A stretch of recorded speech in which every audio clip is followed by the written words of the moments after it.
Hoy hemos vivido en lo meteorológico un tiempo calcado al de la jornada de ayer.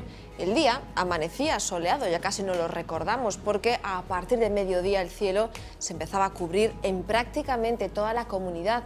Hace unas horas llegaba la lluvia y el gris a Galicia, un gris que dice la previsión que nos va a acompañar además en las próximas horas, gris y lluvia. Poco queda ya de la semana soleada que vivíamos hace unos días. Es que la previsión para mañana está clara. Despediremos la semana con otra ración de lluvia. Lluvias generalizadas en toda la comunidad para recibir al fin de semana. Las precipitaciones serán más frecuentes e intensas en la mitad oeste. Las temperaturas mínimas se mantendrán sin cambios entre los 8 y los 11 grados, pero las máximas descenderán ligeramente. En ningún punto se pasará de los 17 grados. De cara a la noche, las lluvias pararán y ya el sábado las precipitaciones irán desapareciendo poco a poco para dejar paso a un fin de semana entre nubes y claros.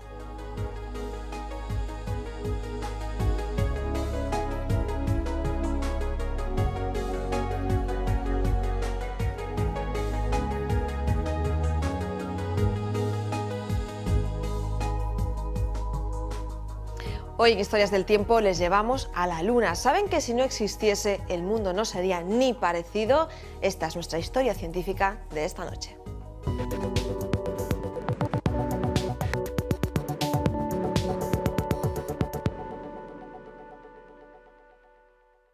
Hace unos 4.500 millones de años se formó el planeta Tierra y aproximadamente 100 millones de años después, un cuerpo del tamaño de Marte colisionó contra nuestro planeta. El impacto fue tan violento que borró prácticamente toda la superficie. Los fragmentos que quedaron de la colisión fueron acrecionando poco a poco hasta formar un cuerpo esférico, la Luna, que por su cercanía quedó ligada a la Tierra debido a la influencia gravitatoria. Algunas teorías científicas apuntan que después de ese catastrófico evento, en realidad se formaron dos satélites y que, por tanto, en algún momento de la historia, en el cielo, fue posible observar dos lunas. Esa tesis señala que una era más pequeña que la otra y que acabó fusionándose dando como resultado la Luna actual. Cuando se formó, el día en la Tierra duraba solo 6 horas, pero a lo largo del tiempo la influencia de la Luna ha provocado que el planeta frenase su rotación y que poco a poco fuera estirándose la duración de los días. La primera consecuencia de no tener luna la notaríamos por las noches, que pasarían a ser completamente oscuras y seguramente el mundo sería un poco menos poético porque nuestra vecina ha sido fuente de inspiración en todas las artes. Pero la ausencia del satélite tendría en realidad efectos mucho más dramáticos, sobre todo porque alteraría el flujo de las mareas, que como saben son el resultado del tirón gravitatorio que ejerce sobre la Tierra. Las mareas catalizan y agilizan las corrientes oceánicas que transportan el calor de un lugar a otro a través de la cinta transportadora, que mueve el agua fría hacia las regiones cálidas y el agua caliente hacia las regiones frías. Sin la Luna, el clima sería por tanto mucho más caótico.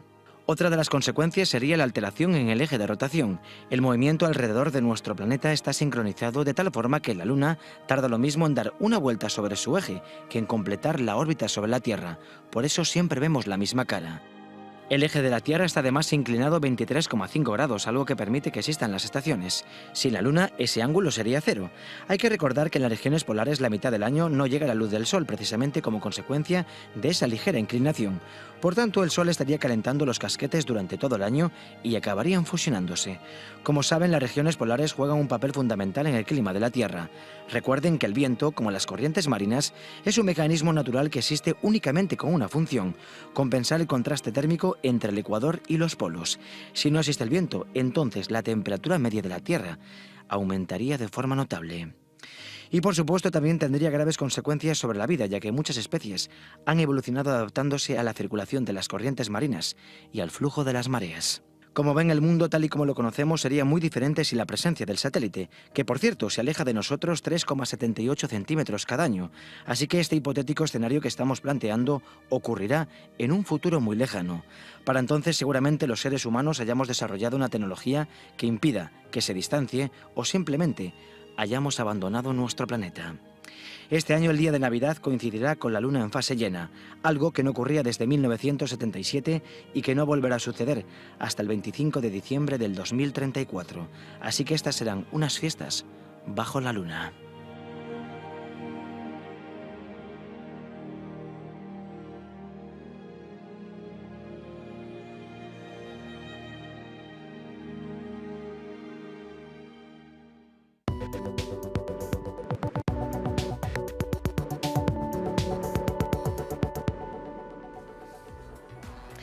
Es uno de los lugares más bonitos de Galicia, su cascada es única y en los últimos años se ha convertido en uno de los grandes atractivos turísticos de la comunidad.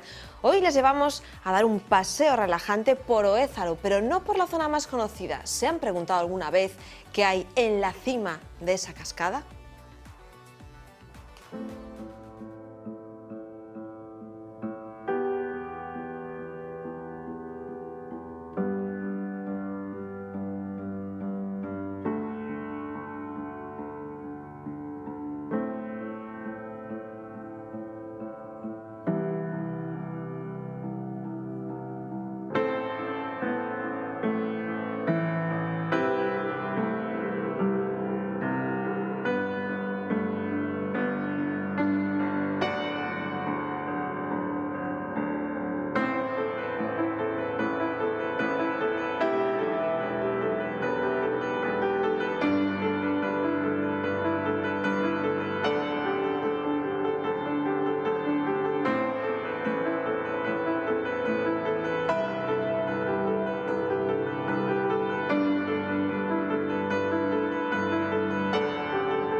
Nos centramos en más que contar en nuestra salud. Dicen los expertos que se avecina un auténtico tsunami. En una Europa envejecida, una de las dolencias que más prolifera es también la más silenciosa. Silenciosa no porque no presente síntomas, sino porque si la padecemos, normalmente nos callamos. Les estamos hablando de la incontinencia urinaria. La padecen 50 millones de personas en toda Europa. En Galicia afecta a más de 120.000 personas de más de 65 años. Y es que se trata de una de esas dolencias que normalmente llega con la edad. Las mujeres son las principales afectadas, pero dicen los expertos que para nada las únicas. Desde la sanidad gallega son conscientes de esta situación y aunque los que la padecen ni siquiera quieren pronunciar su nombre, hay importantes avances para poder sobrellevar la incontinencia urinaria y aparte avances con sello gallego. Hoy tenemos en Más que Contar a uno de los grandes especialistas en la materia, Carlos Müller. ¿Qué tal? Muy buenas noches. Hola, muy buenas noches. Carlos, ¿es cierto que detectáis todavía en consulta que hay pacientes a los que les cuesta consultaros y deciros, doctor, padezco incontinencia urinaria o algo similar me está sucediendo? Hombre, cada vez la gente se anima más a consultar, sin embargo todavía es mucha la gente que va por otros motivos e incluso habla de su problema, de otra dolencia de tipo urológica, algo que vemos en la consulta y que después le preguntamos, oye, ¿tiene algún otro problema adicional? Y dice, no, de momento no. Le preguntamos, ¿pierde usted orina? Y realmente luego dice, pues sí, pero lo ve como algo normal o bien en muchas ocasiones pues no se anima a consultar. Algo normal, pero lo que es cierto es que afecta más de lo que pensamos. Entiendo que más allá de nuestra salud directamente, un poco en nuestro modo de vida, ¿no? Sí, por supuesto, las consecuencias de la incontinencia urinaria son muy palpables, sobre todo la parte de la psicología del paciente. Los pacientes que sufren incontinencia urinaria pues son pacientes que limitan sus actividades, que salen menos, que tienen ciertos hábitos distintos a la hora de comportarse, de salir, de socializar. La incontinencia urinaria genera, por este motivo, cierto aislamiento social. En muchos pacientes puede llevar a depresión, etcétera, sin contar también incluso parte de las condiciones laborales que se ven afectadas por la misma, además de la parte física, de los problemas de piel que pueden ser generados a nivel de genitales, de infecciones de orina, etcétera, ¿no? ¿Detectáis los médicos que los pacientes creen que no tiene solución, que es algo que llega con la edad o eso tenemos asociado y ya está, hay que quedarse así? Sí, eso es un mensaje que sí quiero transmitir. La incontinencia urinaria no es algo normal, no es algo que tiene que ver con la edad, pero no tenemos que asumir que por tener edad es normal que perdamos orina. Los pacientes con incontinencia deben, bueno, a la hora de consultar, etcétera, tenemos que, bueno, orientar el caso, etcétera, y luego, pues bueno, plantearle una solución. Dentro de estas soluciones hay muchas y cada vez son más eficaces, son tratamientos de primera, de segunda o de tercera línea y que permiten lograr, en la gran mayoría de los casos, un nivel de continencia satisfactorio para el paciente. Algunos de esos avances se están aplicando en la sanidad, en este caso en Ourense, de tu mano, doctor Carlos. Hemos leído durante los últimos meses, durante el último año, hablar tanto de prótesis como de Botox. ¿Cómo se explica esto? Sí, normalmente aquí hay que entenderlo, la incontinencia urinaria las hay de varios tipos. El perder orina siempre es la consecuencia, pero los motivos por los cuales se pierde orina son muy distintos. Dependiendo del motivo por el cual se pierde orina, nos orientamos hacia un tratamiento o hacia otro.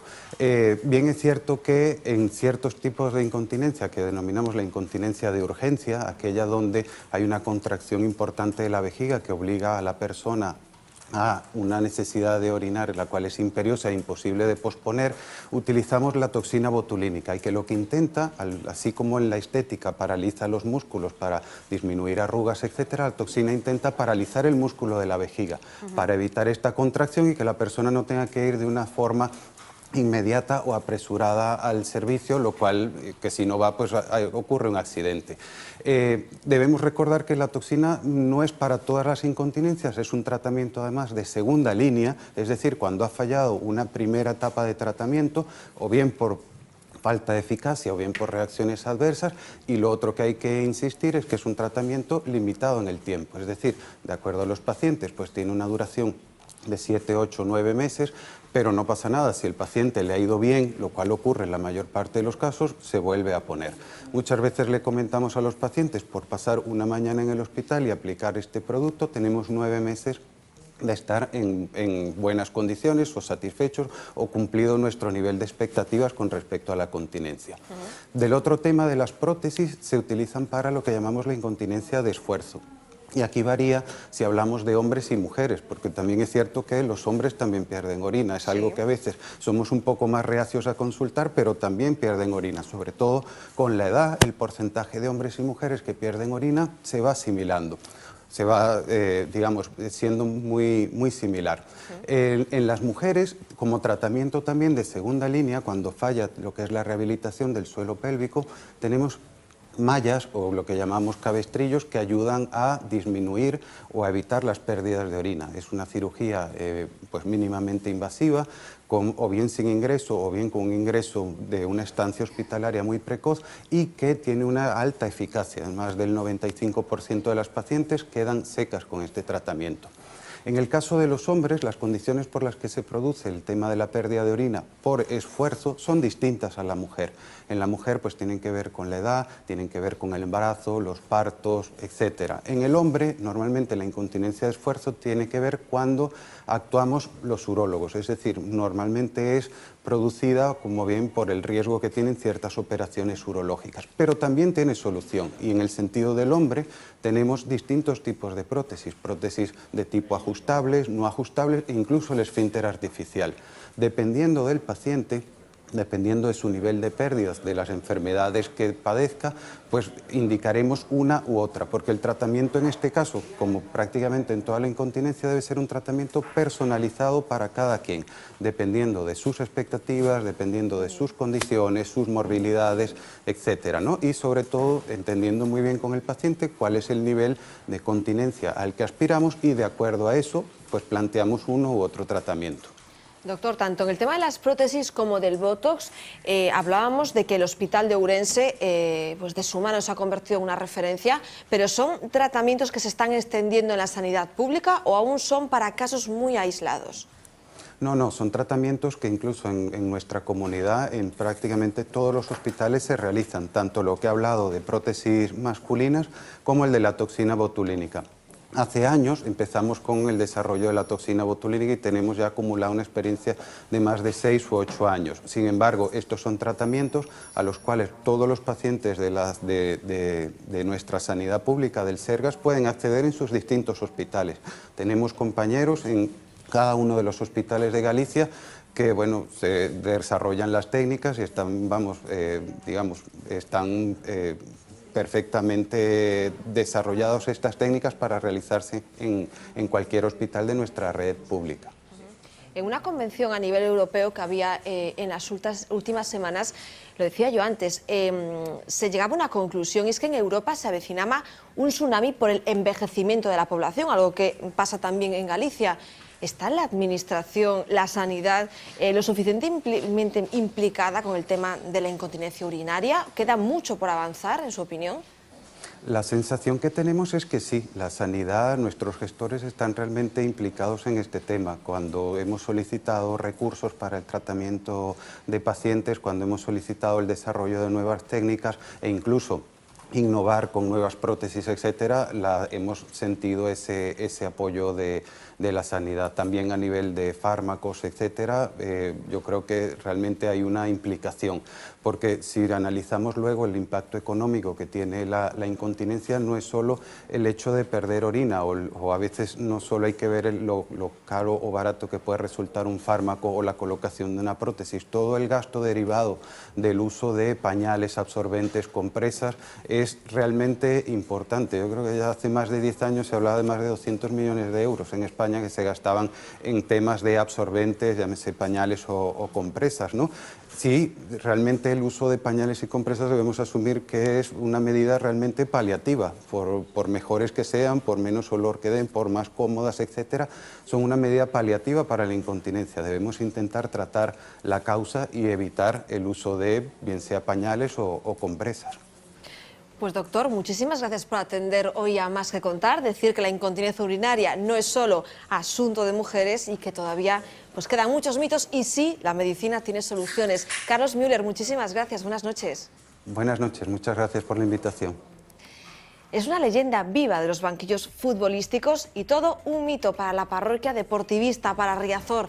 Arsenio Iglesias ha dedicado buena parte de su vida al Deportivo de La Coruña, primero como jugador, luego como entrenador. Con su fórmula mágica consiguió el nacimiento de aquel superdeport. Este sábado el conocido como Bruxo de Arteixo volverá a pisar Riazor para recibir el mayor reconocimiento que le va a otorgar su club.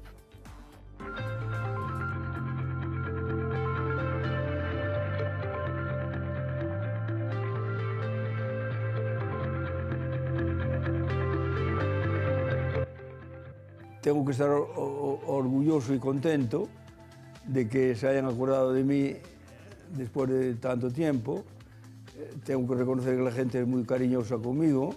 Tengo que estar muy agradecido al deportivismo, ¿no? Di los primeros pasos en el deportivo y eso me permitió pues, hacer esta vida tan larga que yo estuve en el fútbol. Creo que el deportivo que tuvo mucha suerte encontrar un presidente como el que tiene en estos momentos, porque es un hombre muy equilibrado. El mejor ha sido Luisinho, yo creo. Pues lo que entrené, quizá Fran, ¿no? Que después vino Bebeto, vino Mauro. Maurinho y Bebeto fueron importantes, claro.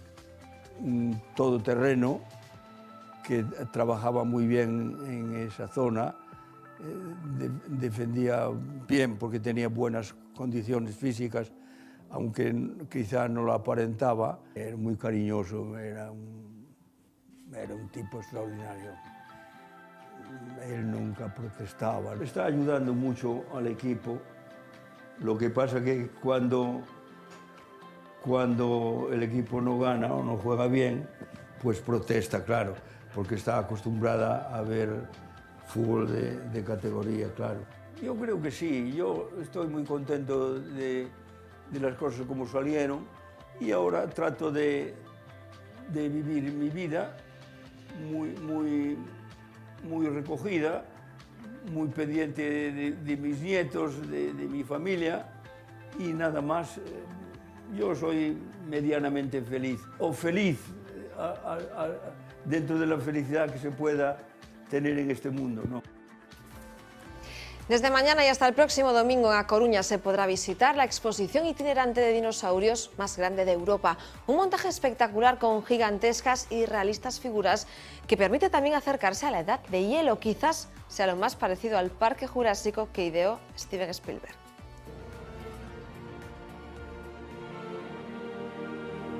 Esta exposición estaba en un museo en una ciudad de Francia. Se hizo una gira por Francia. Viendo que funcionaba y que tenía una gran aceptación, la familia Lox, que es la propietaria de esta exposición, pues bueno, decidió que por qué no dar a conocer esta exposición de estos gigantes del planeta pues por otros países de Europa. Ya van 10 años recorriendo pues algunos de los países de la Comunidad Económica Europea. Son más de 80 dinosaurios y hombres de Neandertal a tamaño real. Diferentes piezas, Diplodocus, velociraptores, Triceratops, 20 o 30 hombres de Neandertal que lo componen, y hacemos una representación de cómo vivían en esa época los hombres de Neandertal. Tenemos un poblado, cómo cazaban, las alturas que tenían, 20 o 30 dinosaurios robotizados o animatronic. Su logística son más de 14 camiones articulados de 16 metros de longitud. Esos hombres de Neandertal están hechos por forenses y por cirujanos plásticos de la Universidad de Manchester. Esas piezas están hechas en látex con todo el rigor científico que ello requiere. Un poquito pasamos a ver la historia que nos antecede a nosotros. Es una exposición 100% cultural, científica, pero divertida a su vez. Mañana más que contar en esta casa. Se quedan ahora con Vía V. Gracias por estar ahí.